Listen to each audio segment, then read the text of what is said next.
Shalom Bapak Ibu Saudara yang dikasihi Tuhan. Seri pengajaran hari ini berjudul Sebelum Hukum Taurat Ada.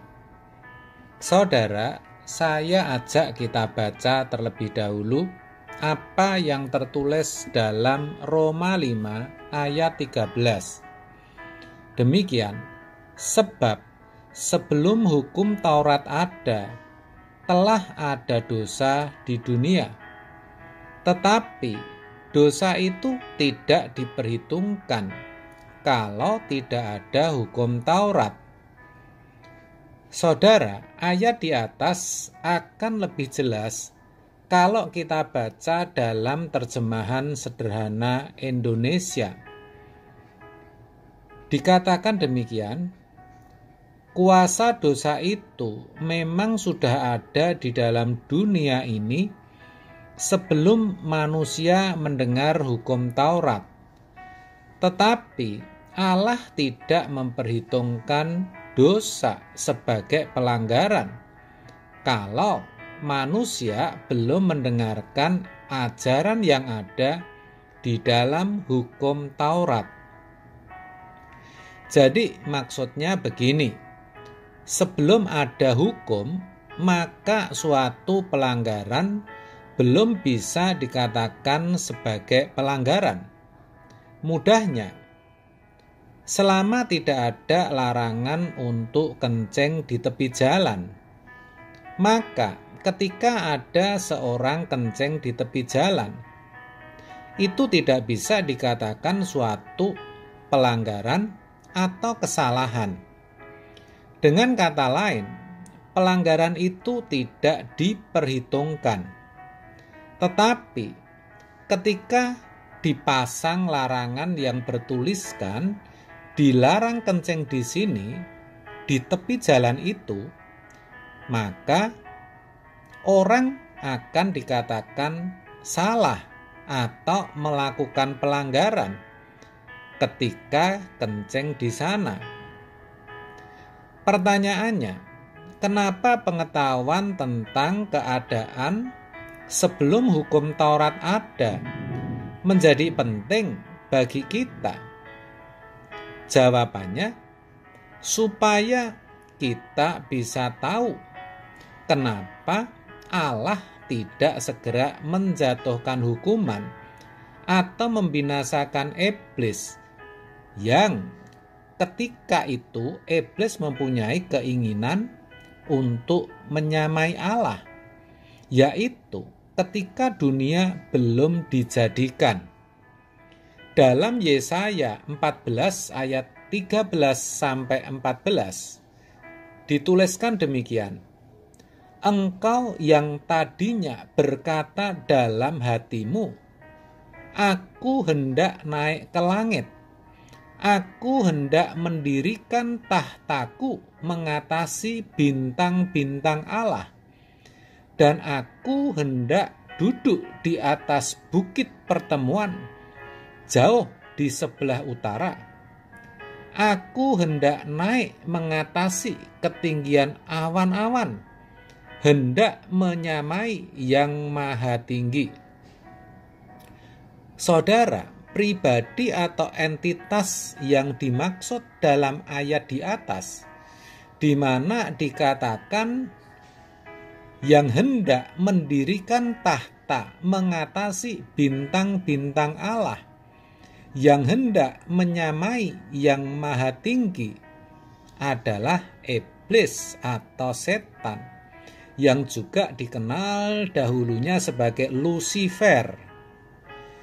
Meskipun itu baru sebatas keinginan, merupakan suatu kehendak, karena jelas dikatakan baru berkata dalam hati. Tetapi sesungguhnya itu sudah merupakan suatu bentuk pemberontakan dan ketidaktaatan kepada Allah. Bukannya Allah tidak bisa membuangnya atau membinasakan seketika itu juga. Tentu Allah bisa, karena Allah itu pribadi yang maha kuasa.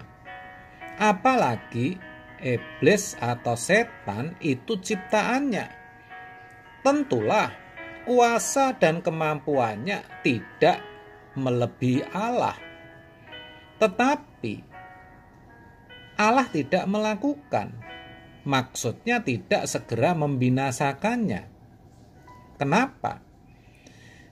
Karena Allah memiliki tatanan dan Dia berintegritas sempurna atas tatanannya. Segala sesuatu yang diperbuat Allah tidak mungkin sembarangan, atau Allah tidak mungkin asal bertindak. Sebaliknya, selalu mengikuti tatanan atau hukum. Terkait hal ini, kita tahu belum ditetapkan hukumnya. Jadi belum ada perangkat atau alat yang bisa dipakai Allah untuk membinasakan makhluk yang satu ini. Seperti ketika sebelum hukum Taurat ada, suatu pelanggaran tidak bisa dikatakan pelanggaran. Di atas saya katakan demikian. Juga ketidaktaatan setan atau iblis ini juga belum bisa dikatakan sebagai sebuah pemberontakan atau ketidaktaatan. Itulah cerdiknya iblis, di mana dia tahu betul tatanan dalam diri Allah, sehingga ia tahu bahwa ada peluang bagi dia untuk melakukan kudeta atau pemberontakan. Terkait akan hal itu, Allah menciptakan Adam sebenarnya dengan tujuan agar ia, yaitu Adam, memiliki ketaatan alias tidak memberontak kepada Allah. Kalau Adam taat, maka baru bisa dikatakan bahwa iblis atau setan bersalah. Kenapa? Karena ia tidak taat, sedangkan ada pribadi lain yang bisa taat. Begitu, saudara. Dan sayangnya Adam gagal. Di dalam ayat selanjutnya, Roma 5 ayat 14, dalam terjemahan sederhana Indonesia dikatakan demikian. Meskipun dosa tidak diperhitungkan pada zaman dahulu itu, tetapi akibat dari dosa Adam, maka semua manusia dari zamannya sampai pada zaman Musa mengalami kematian. Walaupun pada zaman itu manusia tidak melanggar sebuah perintah yang langsung diberikan dari Allah seperti Adam lakukan, tetapi manusia tetap tidak bisa terlepas dari kematian. Adam menggambarkan Kristus yang Allah janjikan untuk datang kemudian. Nah, yang saya ajak saudara perhatikan adalah kalimat manusia tidak melanggar sebuah perintah yang langsung diberikan dari Allah seperti Adam lakukan.